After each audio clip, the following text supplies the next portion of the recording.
ಕಿವಿಗೆ ಹಾಕುವಂತಹ ಆಭರಣ ಇರಬಹುದು, ಹಣೆಗಿಡುವಂತಹ ಕುಂಕುಮ ಇರಬಹುದು, ಕಟ್ಟುವ ಜಡೆ ಇರಬಹುದು, ಉಡುವ ಸೀರೆ ಇರಬಹುದು.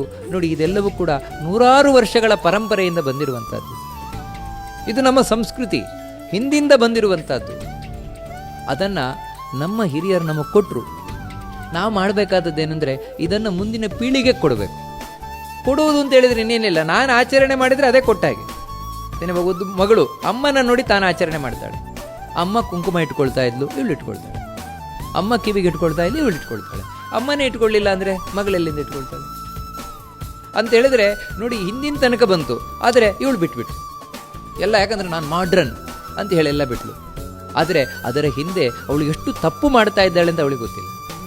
ಇಡೀ ಭಾರತೀಯ ಒಂದು ಪರಂಪರೆಯನ್ನು ನಾನು ನಾಶ ಮಾಡ್ತಾ ಇದ್ದೇನೆ ಅಂತ ಗೊತ್ತಿಲ್ಲ ಅವಳು.